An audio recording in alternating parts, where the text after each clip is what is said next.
Ser Podcast.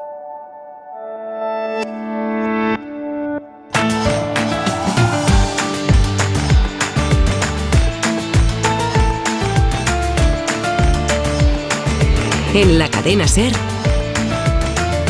La Ventana, con Roberto Sánchez.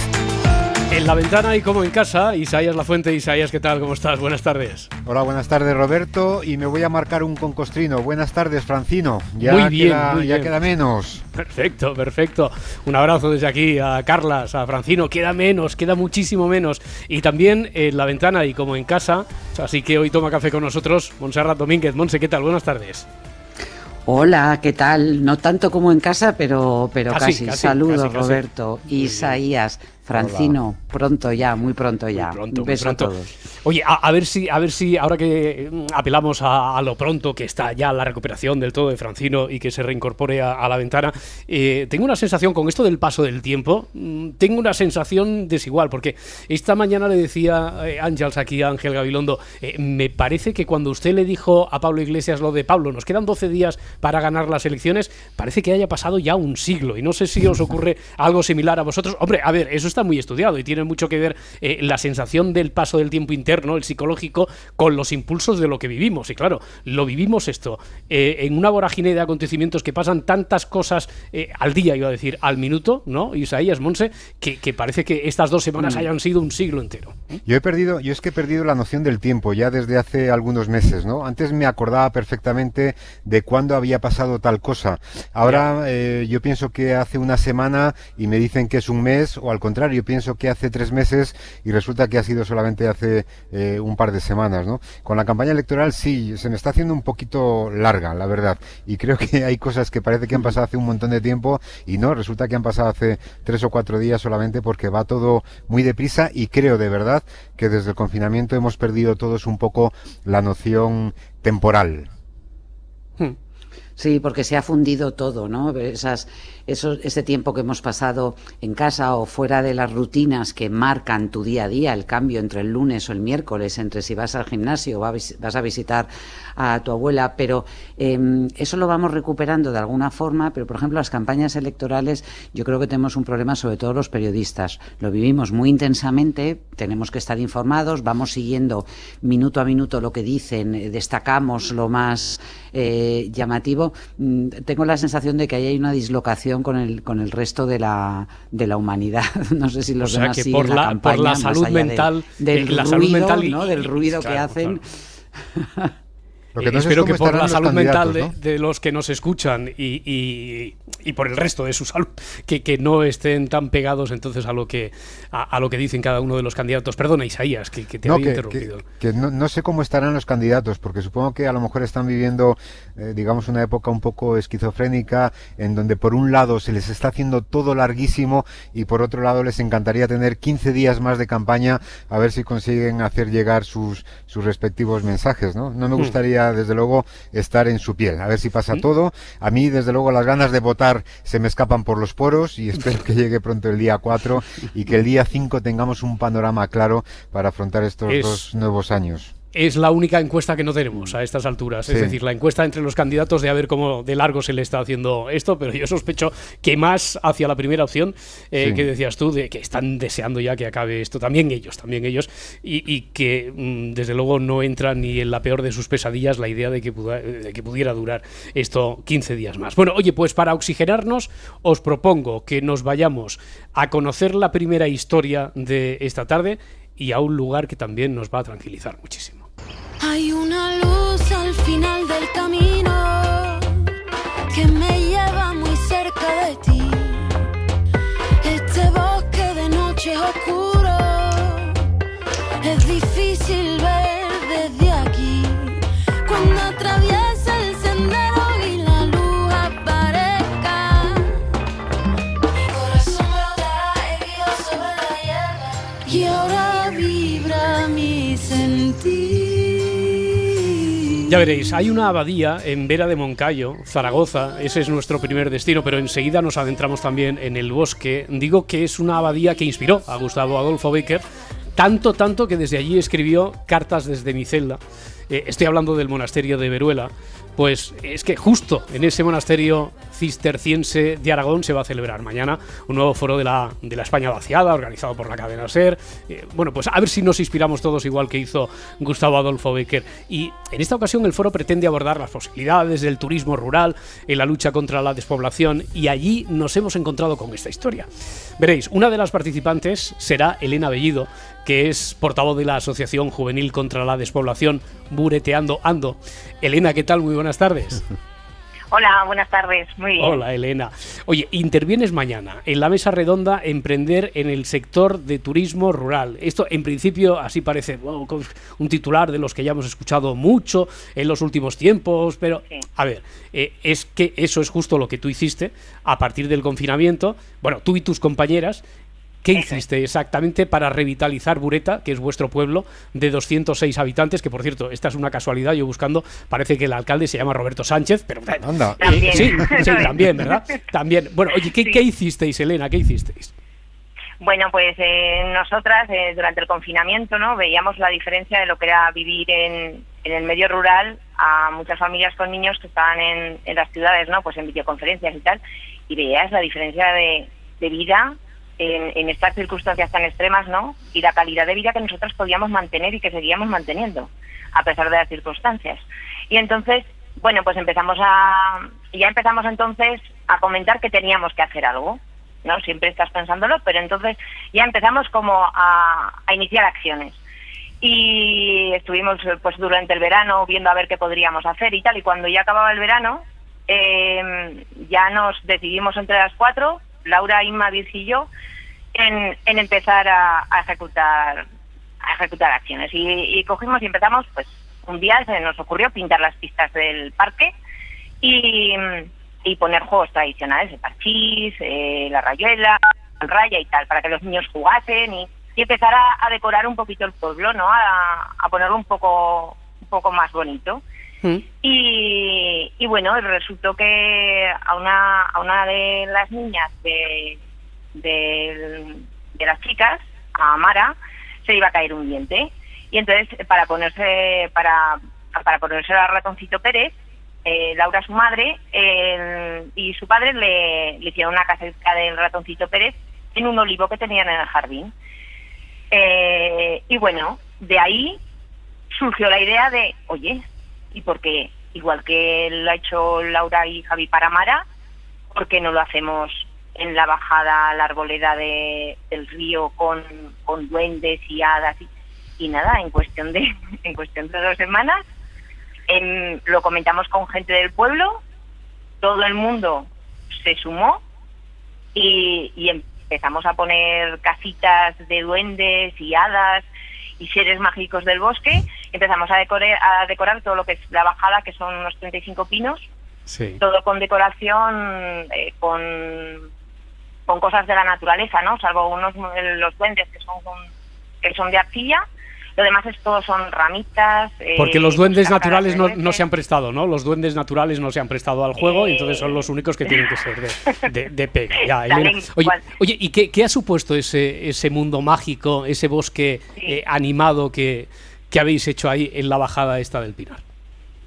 Pues bueno, pues ha supuesto muchísimo movimiento en el pueblo. O sea, a nivel turístico y más sin poder salir de la provincia, pues ha venido muchísimo turismo y eso, pues quieras o no, ha fomentado mucho el comercio del pueblo, pues tanto bares, la apertura también del palacio, con las visitas al museo, la panadería, la conservera y aparte dar a conocer el pueblo, que era nuestro mayor interés, ¿no? Nuestra mayor motivación era dar a conocer la calidad de vida del pueblo, que se viese y se conociese Bureta, el movimiento que hay, que somos muy activos y sobre todo la unión, ¿no? Dar ejemplo en la comunidad que tenemos, que sobre todo lo primero es el pueblo, darle vida y que la gente lo vea como una posibilidad el venirse a vivir, sobre todo familias, para poder mantener la escuela. Y eso, Elena, que se hayan sumado 2 familias recientemente al censo, ¿eso tiene que ver entonces con este movimiento también, Elena? Sí, de hecho una de las familias, ya se lo estaban planteando, ¿no? Porque ya descendía uno de aquí del pueblo y se decidieron y se vinieron. durante el verano.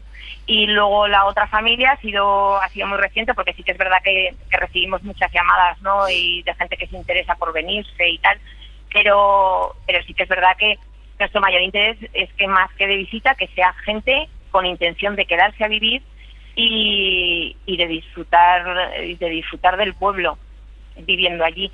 Y bueno, sí, en este mes una familia nueva con un niño se vienen también. Claro, es que los turistas están muy bien, pero lo que necesitan los pueblos para revitalizarse son nuevos vecinos, ¿no? Estas dos familias, pues estupendo, pero claro, a veces hay una especie de paréntesis romántico que buscan determinadas personas que viven mal en la ciudad, se van a buscar un presente y un futuro en un pequeño pueblo, pero después el asunto es que esté también garantizado el futuro de esos niños que acompañan a las familias, ¿no? El ratoncito Pérez ya lo tenemos, pero los niños que lleguen a tu pueblo tendrán futuro también. Por supuesto, y hay muchísimo por hacer en el medio rural. Muchas de las cosas que hay por hacer las tenemos que crear.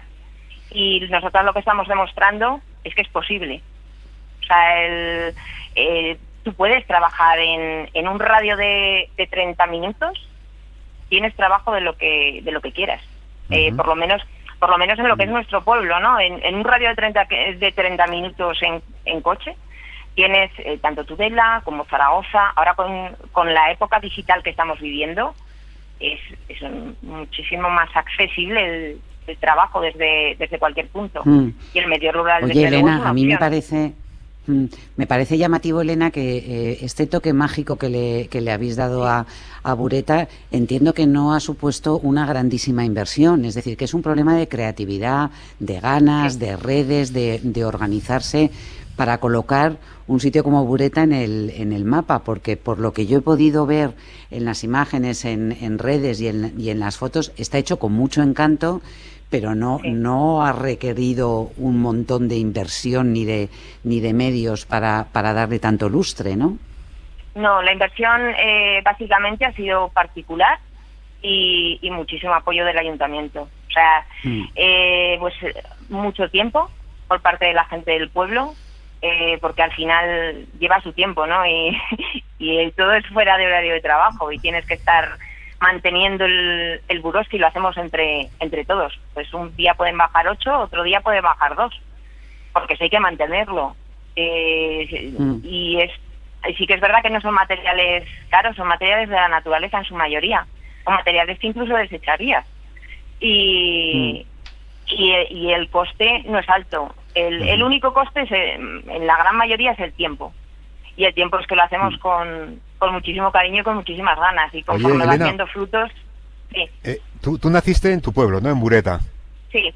Es decir, tú eres de las que no te marchaste, pero cuando recuperas las fotografías que todos tenemos de adolescentes, de esas fotografías de tus amigas y de tus amigos, ¿cuántos se fueron?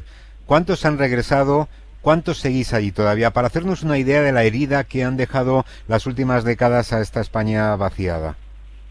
Pues en lo que es a lo largo de mi vida, la verdad que en Bureta tiene una diferencia con otros pueblos, que la gente siempre mantiene la conexión, ¿no? Todos los fines de semana viene la gran mayoría, pues la gente más joven, digamos, que se ha ido a vivir a Zaragoza o a pueblos más grandes.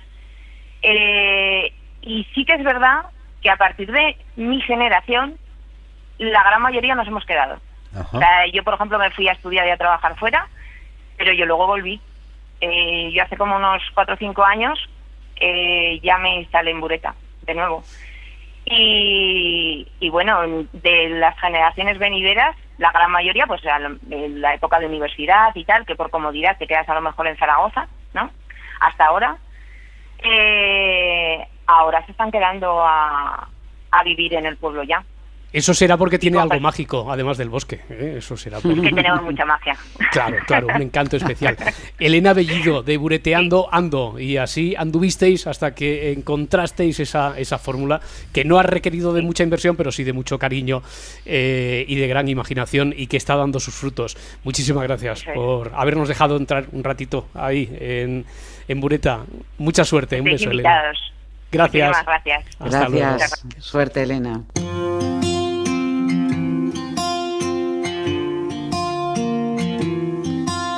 Bama Red 4Runner pulled into the party with a 38 sticker on the back windshield. Esta tarde, como es habitual, con Isaías Lafuente, con Montse Domínguez. Oye, Montse, volviendo a la casilla de salida, ¿cuántos siglos hace que se fue Trump de la Casa Blanca? Esto también parece que haya pasado una barbaridad, ¿no? Oye, que ahí sí que se estira el tiempo como un chicle, ¿no? Realmente queda como una pesadilla en el tiempo. A mí se me hicieron sus 4 años como si hubiera sido una década. Y es verdad, claro, desde que no está en Twitter, no lanza esas soflamas, desde que no tenemos un sobresalto cada 3 minutos con alguna burrada que decían desde la Casa Blanca, yo creo que hemos ganado, bueno, desde luego los estadounidenses, pero todos los demás hemos ganado en tranquilidad. 100 días de Biden ya. Exactamente. 100 días. Mira, aprovechando todo eso, aprovechando tu café del jueves aquí, Montse, sabedores de que eres una fan declarada de esa serie real de la política norteamericana, y después de escuchar a Biden, hoy en la polémica, Isaías se pregunta, no sin cierta sorna, a ver si nos encontramos, a ver si estamos ante un rojo bolivariano peligrosísimo. La polémica de Isaías Lafuente. Bueno, pues ahí lo tenemos. 100 días después de tomar posesión, Joe Biden, después de acelerar el combate contra la pandemia, duplicando el compromiso adquirido de 100 millones de vacunas en 100 días y de reincorporar a su país a la lucha contra el calentamiento global que abandonó el negacionista Trump, ahora se ha presentado ante el Congreso con un ambicioso plan económico de reconstrucción. Tras aprobar un paquete de casi 2 billones de dólares con cheques directos a los ciudadanos de 1.000 y pico dólares, ahora ha presentado un plan de 1,8 billones para mejorar y ampliar la educación pública y los cuidados, y otro de 2,3 billones para construir en todo el país infraestructuras. Pero no es el cuánto y el qué, que ya son muy importantes, es el cómo, en donde muestra su ambición revolucionaria, porque esta reconstrucción económica, que busca fortalecer a los trabajadores desfavorecidos, reducir la pobreza infantil y estrechar la grieta de la desigualdad, es una inversión, él no habla de gasto, que piensa financiar combatiendo el fraude fiscal, con subidas de gravámenes a las ganancias del capital y con más impuestos a los más ricos y a las grandes corporaciones. Aquí en España, entre caña y caña, algún neoliberal con sarpullidos calificaría a Biden de rojo bolivariano. Bueno, allí esta mañana las bolsas subían.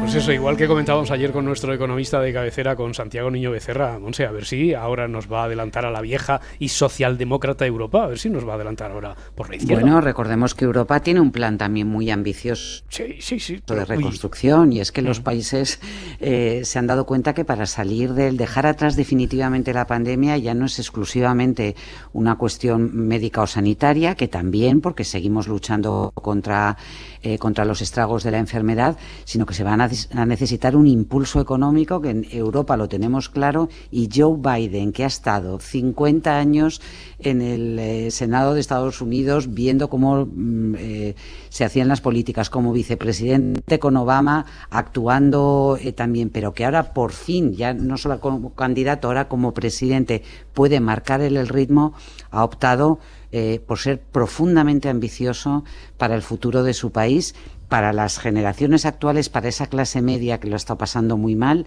y para el futuro. Y es tremendamente ambicioso, no sé si bolivariano, pero a mí me parece que de una sensatez y de un sentido común que va en línea con los tiempos, también con los tiempos en Europa. Bueno, pues aquí lo vemos así, y allí en Estados Unidos corresponsal, Marta del Vado. Marta, ¿qué tal? Buenas tardes. Hola, buenas tardes, Roberto, Isaías, Montse, ¿cómo estáis? Que hay las diferencias en las formas y en el fondo entre Biden y Trump son notables, muy notables. No sé si habría que destacar algo más, pero allí, ¿cómo se está viendo? ¿Cómo se está viviendo este paso dado por Biden? Pues yo creo que el discurso de anoche expuso el punto de inflexión, ¿no?, que representan una presidencia de Joe Biden. Las diferencias, decías tú, la primera, la puesta en escena. Ayer en el Congreso, todos, desde los legisladores al presidente, iban con mascarillas, cumpliendo con las recomendaciones federales. La Cámara estaba presidida por primera vez en la historia por 2 mujeres, Nancy Pelosi, Kamala Harris. o la segunda diferencia es el tono, a diferencia con Donald Trump, que él siempre era el centro del discurso, ¿no? Biden apeló anoche constantemente a la unidad, al trabajo conjunto, puso como ejemplo el plan de rescate aprobado ya con el apoyo de los dos partidos para salir de esta crisis, ¿no? Como modelo a seguir para avanzar en el plano legislativo, para avanzar en esos cambios estructurales que plantea. Y la tercera gran diferencia, pues lo que estáis comentando, ¿no? Las propuestas.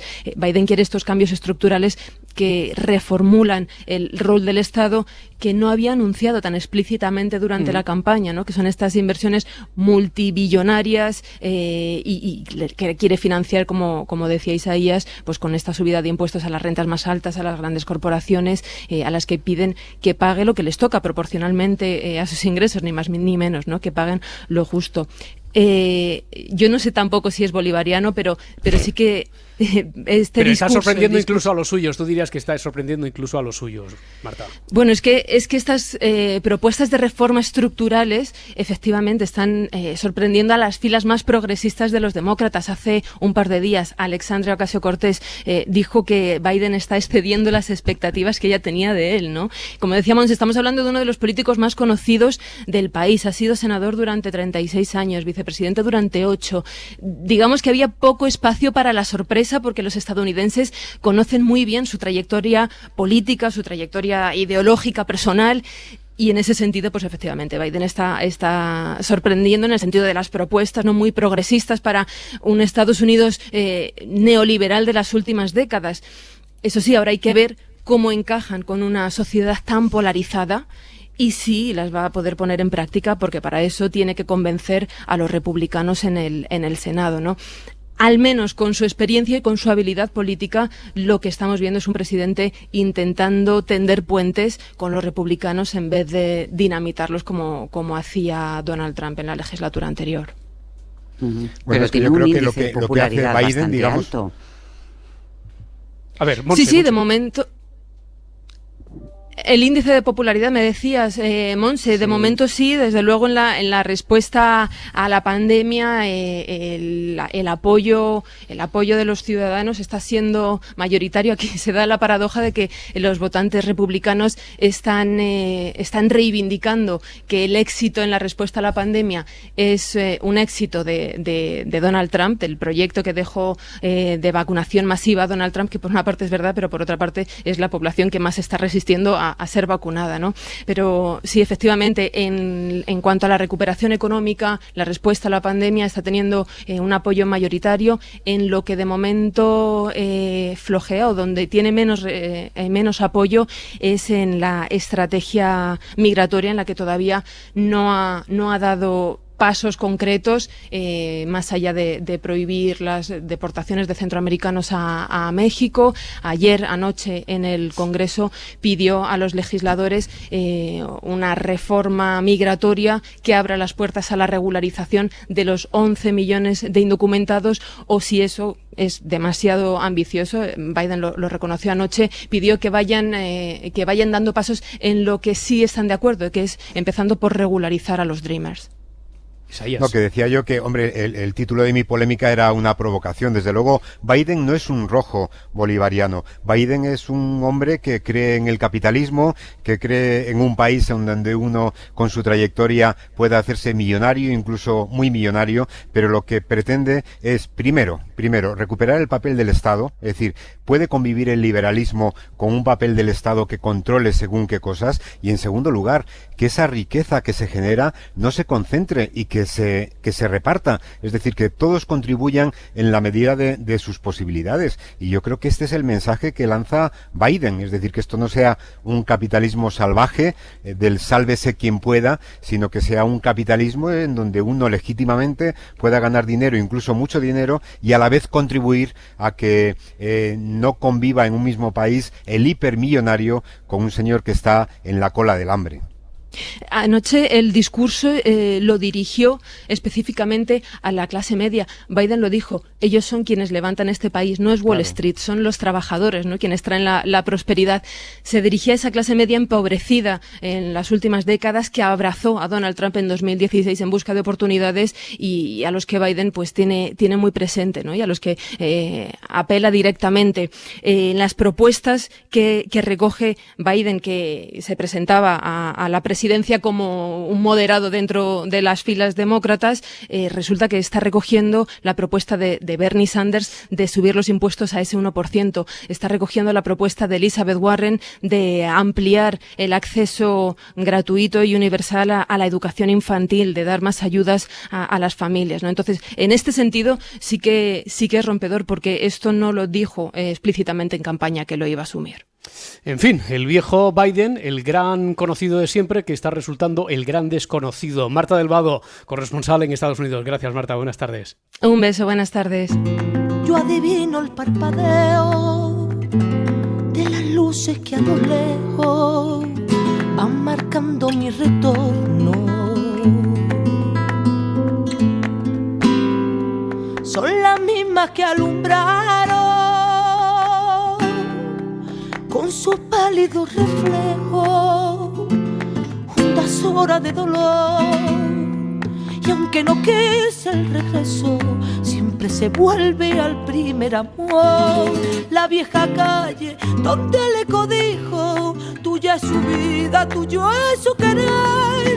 Bajo el volón mirar de las estrellas que con indiferencia hoy me ven volver. Bueno, vamos a ver si una frase hecha, una expresión, si de verdad tiene después su reflejo en lo que puede medir la ciencia. Me refiero a Isaías, Monse. Es evidente que cuando decimos, bueno, estuve pendiente de la serie, es que ni pestañeé ni parpadeé. Eso es una exageración, es hiperbólico, a más no poder más, porque claro, eso es imposible. Uno tiene que parpadear para que pueda seguir también hidratándose el globo ocular, ¿verdad? Si no, sería imposible. Pero a ver, los parpadeos sí que dicen mucho, y eso es justamente medir los parpadeos, lo que ha estado estudiando desde el año 2010. Lo han estado haciendo varios investigadores en una iniciativa conjunta del Instituto de Radio y Televisión Española, la Universidad... Han dejado las pestañas, ¿Cómo? Que se han dejado las pestañas, digo. Se han dejado las pestañas, eso es, sí. Se han dejado chicharradas ahí las pestañas estos investigadores también de la Universidad Autónoma de Barcelona y la Universidad Pablo Olavide de Sevilla. Bueno, los resultados han dado sus frutos, han sido publicados en la revista Brian Science, y una de esas investigadoras de la Universidad Autónoma de Barcelona es Celia Andreu y se asoma en este momento a la ventana. Celia Andreu, ¿qué tal? Buenas tardes. Hola, buena tarde, ¿qué tal? A ver, ¿en qué ha consistido exactamente el estudio? ¿Cómo se puede medir y ante qué experiencias se han medido los parpadeos o no parpadeos? Bueno, nosotros lo que hemos hecho ha sido presentar diferentes estímulos audiovisuales a un grupo de sujetos. Los estímulos audiovisuales tenían diferentes estilos de montaje y diferentes acciones que nosotros introdujimos ya con intención de ver qué acción provocaba un incremento o decremento de la frecuencia de parpadeo. Y bueno, uno de los artículos es este que has citado de Brain Science, pero durante estos 10 años hemos ido publicando, digamos, los resultados que hemos ido encontrando por el camino. Y bueno, una de las cosas en las que nosotros nos hemos basado es, como bien dices, en la frecuencia de parpadeo. El parpadeo no solamente nos sirve como una función fisiológica de humedecer la córnea, sino que también tiene una función cognitiva. Nos indica el nivel de atención, es un marcador de atención de, en este caso, los espectadores. Y como muy bien dice el dicho, si dejamos de parpadear, si inhibimos el parpadeo, estamos prestando más atención a lo que estamos viendo en ese momento. Y sí que es verdad que nadie se queda sin parpadear. De hecho, ahora todos sus oyentes estarán pensando en el parpadeo, cosa que hasta esta hora del día no lo habían pensado, y sin embargo llevaban una frecuencia de parpadeo aproximada de 14-16 veces por minuto. Pero sí es cierto que se ha demostrado que en entornos donde la atención es extremadamente necesitada, como por ejemplo en entornos quirúrgicos, la frecuencia de parpadeo disminuye hasta 2-3 veces por minuto. De manera que no se deja de parpadear, pero sí que nos da indicaciones sobre la atención que ponemos a la actividad que estamos llevando a cabo. En nuestros resultados hemos encontrado que los distintos estilos de montaje provocan diferencias en la frecuencia de parpadeo. Entonces, por ejemplo... el montaje de una película, ¿te refieres? ¿De una producción audiovisual? Exacto. Nosotros presentamos, como te decía, vídeos. Entonces hemos hecho la misma narrativa con distintos estilos de montaje y hemos visto que un montaje audiovisual con caótico, desordenado, que no mantiene la continuidad ni de tiempo ni de espacio, lo que conocemos como raccord. Este montaje que es caótico inhibe la frecuencia de parpadeo de los espectadores, es decir, provoca un mayor nivel de atención de los espectadores. Y lo contrario ocurre con el montaje que respeta la continuidad, el montaje clásico que pasa del plano general al plano medio y después va al plano detalle. Para entendernos, ese tipo de montaje provoca una menor atención a los espectadores. Sin embargo, cuando vamos a áreas cerebrales a ver qué pasa en el cerebro más allá del parpadeo, detectamos que el montaje clásico, donde parece que hay menor nivel de atención, alcanza unas áreas frontales donde se producen procesos cognitivos superiores. De alguna manera podríamos resumir que en este montaje caótico prestamos atención, pero no nos enteramos del todo de lo que estamos viendo frente al clásico. Ya. Isaías, que te veo ahí sin parpadear tampoco. No, bueno, o sea, lo que demostráis, digamos, es que salirse de la norma provoca más atención, pero deja menos pozo, ¿no? Sería más o menos esto. Yo no sé si el siguiente capítulo que tenéis que analizar son, por ejemplo, los mítines electorales. ¿A quién de todos? ¿A quién lo hace o a quién lo recibe?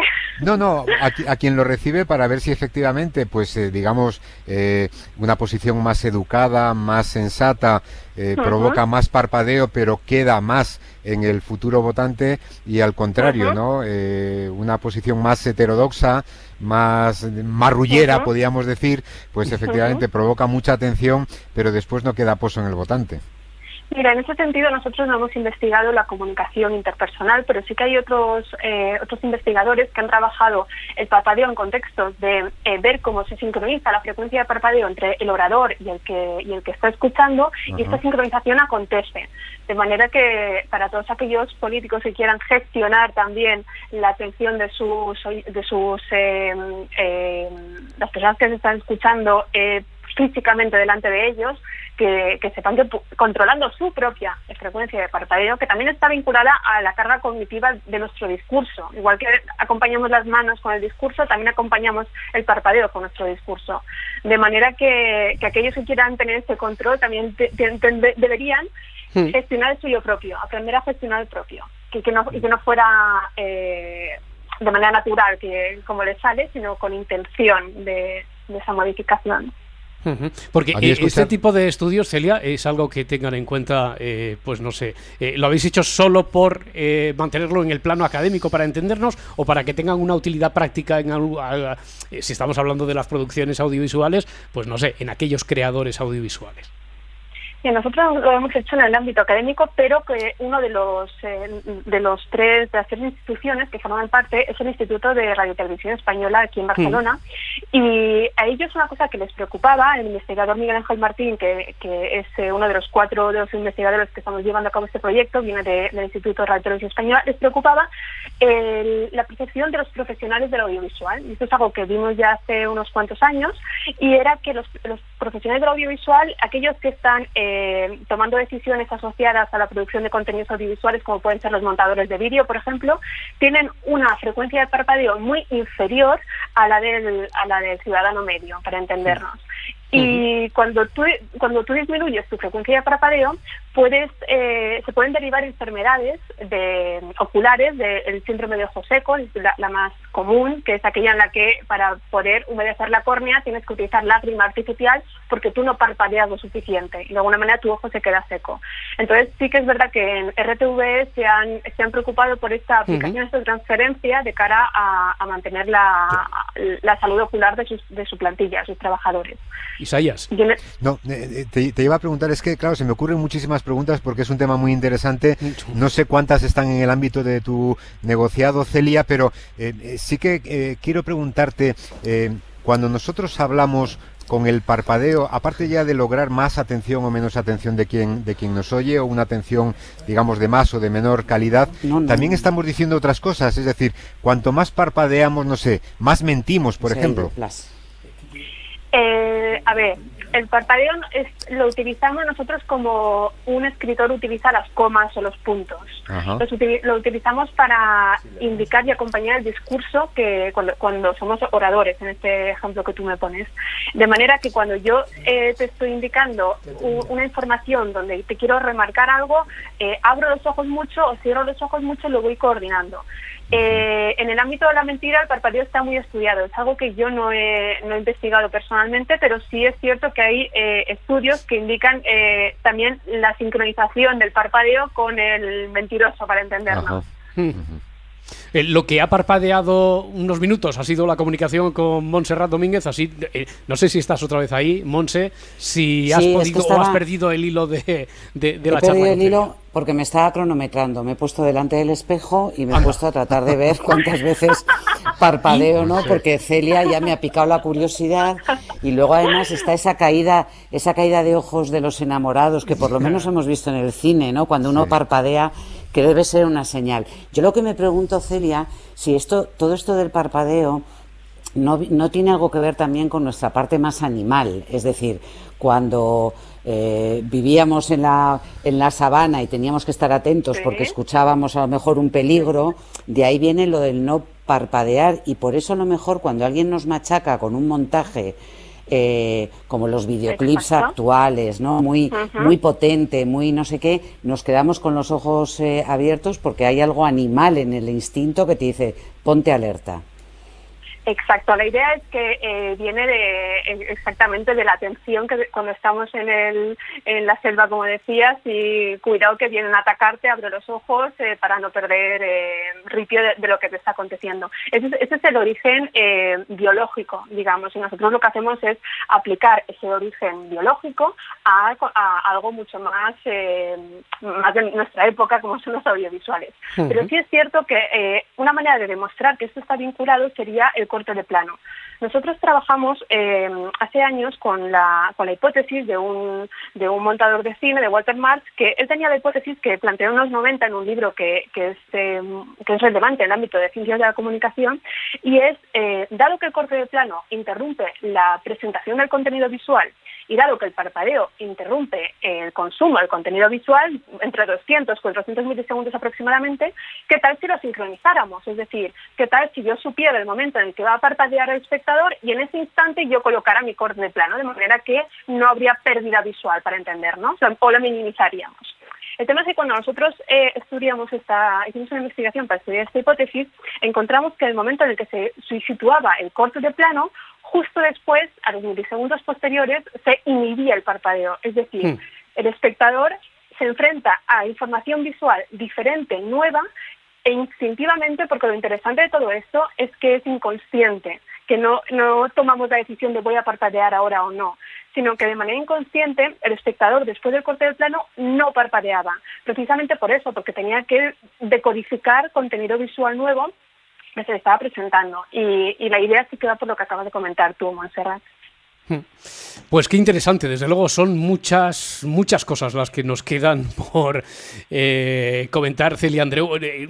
Hombre, no en vano han sido pues desde 2010, algo más de 10 años, estudiando, varios investigadores, pues dejándose las pestañas, como decía Isaías en este proyecto, ¿no? En esta investigación que ha dado sus frutos.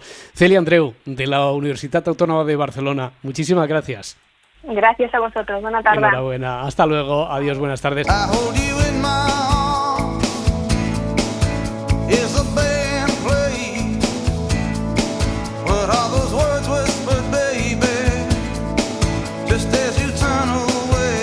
A ver, que todavía nos quedan 7 minutos para acabar, para consumir el primer café, el café de esta hora aquí en La Ventana, y hay un asunto que me gustaría abordar porque es interesante. A ver, Isaías creo que no, pero Monse, animales domésticos en casa, mascotas que llaman algunos, ¿hay? ¿Tenéis? Sí, ¿Tú, Monse? Mi perro, sí, ¿no? mi perro Casper, un perrazo, está mayorcito ya, pero guapísimo y precioso.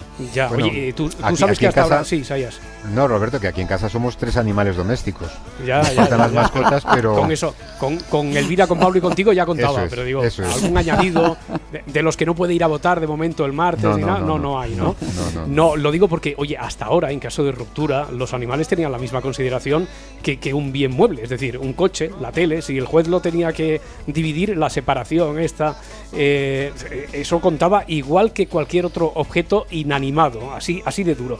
Pero esta consideración puede cambiar. Hace unos días, esto había quedado pendiente hace algunos años, hace unos días, hace una semana, el Congreso de los Diputados admitió a trámite una proposición de ley de modificación del Código Civil para que los animales dejen de ser considerados objetos y sean reconocidos jurídicamente como seres vivos dotados de sensibilidad.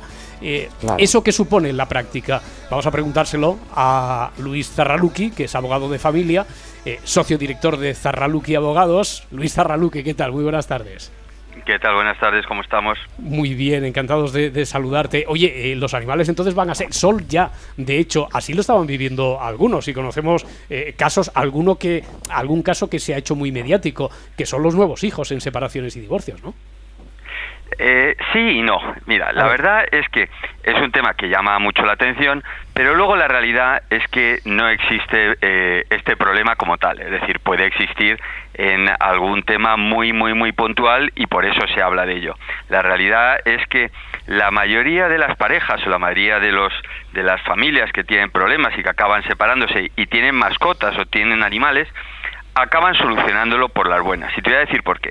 Primero, porque aquellos que no tienen hijos, bueno, el que es dueño del animal o de la mascota, bueno, pues es el dueño y se lo lleva. Y segundo, los que tienen hijos, al final, como en tantas otras ocasiones, son los hijos los que mandan. Y ahora que estamos tan de moda con la custodia compartida, ¿tú te imaginas que un hijo le dijera a su padre o a su madre en un procedimiento de estos con custodia compartida que cuando vaya contigo me llevo a mi perro, y el padre o la madre le dijera que no? Impensable. ¿Qué es lo que ocurre? Impensable porque le perdería. Si no viene mi perro, no voy yo. ¿Qué es lo que ocurre? Que al final acaban tragando tanto los padres como las madres. Por lo tanto, eso en la práctica y según tu experiencia, que es muchísima, pero claro, esto tenía que estar tipificado, como dicen, ¿no? Quiero decir que no podía dejarse al criterio de un juez o de una jueza en función, y esto es lo que se va a hacer a partir de ahora con esa ley, imagino. Sí, pero fíjate, es que lo que llama mucho la atención, y a mí me parece una vergüenza, es que teniendo el derecho de familia tantísimos problemas urgentísimos de los que estamos todos los días viendo en los juzgados, que al final, por un tema, pues no sé si mediático o como quiera llamarlo, se estén dedicando recursos a resolver un problema que realmente no lo es. Es decir, si realmente nosotros pensamos en la cantidad de dinero, recursos que están dedicándose personas a regular esto, cuando hay otros problemas en derecho de familia que los vemos todos los días, eso sí que están todos los días en los juzgados, el tema de los incumplimientos de los regímenes de visitas con las voluntades de los menores, la mala regulación del domicilio familiar, el problema de los jueces sustitutos, que no existe una jurisdicción en familia, la lentitud tremenda, en fin, todos estos temas. A eso sí que había que dedicarle recursos. Y estamos dedicando recursos por un tema mediático a un problema. Tú fíjate, para que te hagas una idea, que los números siempre son llamativos, yo tengo alrededor prácticamente de 100 asuntos nuevos todos los años de derecho de familia desde hace 30 y tantos años. Bueno, pues en toda mi vida profesional me he encontrado solamente con dos veces un problema real. Eso quiere decir entonces que han tenido más repercusión mediática y han hecho mucho ruido, pero que en la estadística no se refleja un problema para así nada. De profundidad grave. Bueno, de todas formas, Montse, ¿tú te sientes más protegida ahora desde que se ha aceptado esa proposición de ley como dueña de perro? ¿No? Mira, una pareja que acabe mal puede utilizar cualquier cota para convertir eso en una guerra a muerte, sin ninguna duda. Y yo creo que no sé si se necesitan recursos, pero desde luego que esté contemplado. Otra cosa es que tengamos que poder pedir informes psicológicos a ver si un animal se deprime o no se deprime por estar cambiando de casa o no, pero que los animales son muy importantes, con niños, sin niños, para las parejas, cuando los dos se sienten responsables. Y que cuando hay mala uva y que cuando hay mal rollo pueden colocarse en el centro de la discusión, no me cabe ninguna duda. Sí, pero el problema, lo que pasa es que luego no pasa a mayores, porque no dudo que cuando hay una pareja que tienen un animal y que los dos quieren al animal, que pueda ser un problema, pero se resuelve muy fácil. El dueño, el que tiene la documentación a su nombre, es el dueño del animal, punto. No hay más que discutir. Y cuando hay niños, eso cuando no hay niños, y cuando hay niños, la propia dinámica de los niños es la que resuelve el problema. Por eso, afortunadamente, las veces que un problema de este tipo llega a los juzgados y tienen que resolverlo los jueces, es contadísimo. Es poquísimas veces. Afortunadamente. Afortunadamente. Sí. Luis Zarraluki, abogado de familia. Ha sido un placer. Muchas gracias. Gracias y buenas tardes. Muchas gracias a vosotros. Suscríbete a La Ventana. Todos los episodios y contenidos adicionales en la app de Cadena SER y en nuestros canales de Apple Podcast, Spotify, iVoox, Google Podcast y YouTube. Escúchanos en directo en la SER de lunes a viernes a las 4 de la tarde. Cadena SER. La radio.